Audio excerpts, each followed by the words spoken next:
द्रविडं त्वमेव त्वमेव सर्वं मम देव देवा। श्री गर्ग संहिता के माधुर्य खंड का 20वां अध्याय। बलदेव जी के हाथ से प्रलंबासुर का वध तथा उसके पूर्व जन्म का परिचय। श्री नारद जी कहते हैं, राजन, इस प्रकार यमुना जी का सहस्त्र नाम स्तोत्र सुनकर वीर भूप शिरोमणि मानधाता सौबरी मुनि को नमस्कार करके अयोध्यापुरी को चले गए। यह मैंने तुमसे गोपियों के शुभ चरित्र का वर्णन किया, जो महान पापों को हर लेने वाला और पुण्यप्रद है। बताओ और क्या सुनना चाहते हो?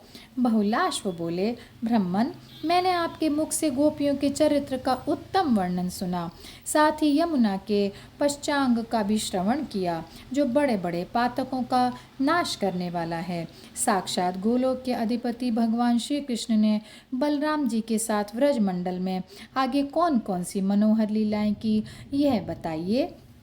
श्री नारद जी ने कहा, राजन, एक दिन श्री बलराम और ग्वाल बालों के साथ अपनी गौएं चराते हुए श्री कृष्ण भांडीर वन में यमुना जी के तट पर बालोचित खेल खेलने गए। बालकों से वहाँ वाहन का खेल करवाते हुए श्री कृष्ण मनोहर गौओं की देखभाल करते हुए वन में विहार करते थे। इस खेल में कुछ लड़के वाहन, घोड़ा आदि बनते और कुछ उनकी पीठ पर सवारी करते थे।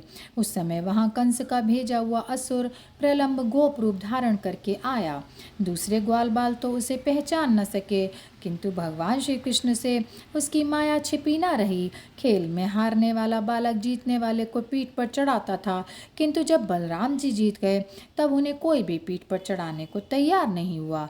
उस समय प्रलंबासुर ही उन्हें भांडीर वन से यमुना तट तक अपनी पीठ पर चढ़ाकर ले जाने लगा।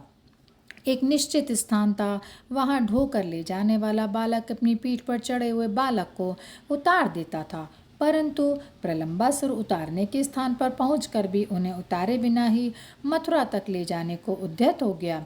उसने बादलों की घोर घटा की भांति भयानक रूप धारण कर लिया और विशाल पर्वत के समान दुर्गम हो गया।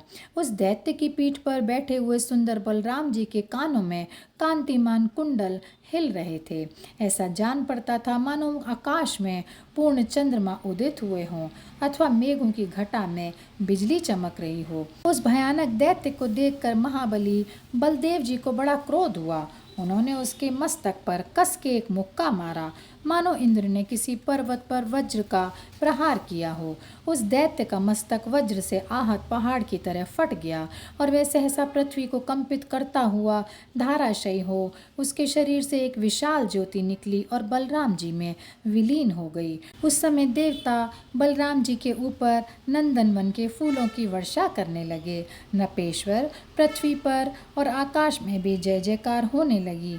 राजन, इस प्रकार श्री बलदेव जी के परम अद्भुत चरित्र का मैंने तुम्हारे समक्ष वर्णन किया। अब और क्या सुनना चाहते हो? बहुलाश्व ने पूछा।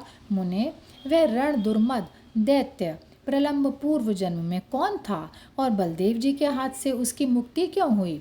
श्री नारद जी ने कहा, राजन, यक्षराज कुबेर ने अपने सुंदर वन में भगवान शिव की पूजा के लिए फुलवारी लगा रखी थी और इधर उधर यक्षों को तैनात करके उन फूलों की रक्षा का प्रबंध करवाया था। तथापि उस पुष्प वाटिका के सुंदर एवं चमकीले फूल लोग तोड़ लिया करते थे।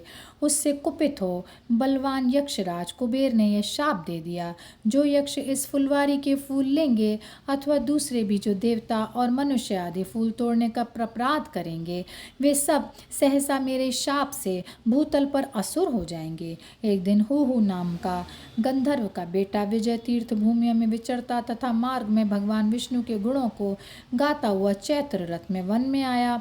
उसके हाथ में वीणा थी। बेचारा गंधर्व शाप की बात को तो जानता नहीं था, अतः उसने वहां से कुछ फूल ले लिए।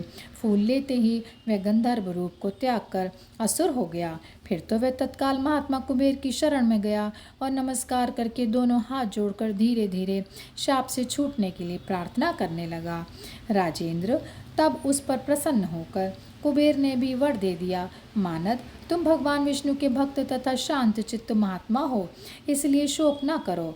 द्वापर के अंत में भांडीर वन में यमुना के तट पर बलदेव जी के हाथ से तुम्हारी मुक्ति होगी, इसमें संदेह नहीं है। श्री नारद जी कहते हैं, राजन, हुहु का पुत्र यह विजय नामक गंधर्व ही महान असुर प्रलंब हुआ और कुबेर के वर से उसको परम मोक्ष की प्राप्ति हुई। और यहीं पर यह अध्याय समाप्त होता है। जय श्री कृष्णा, जय श्री कृष्णा, जय श्री कृष्णा।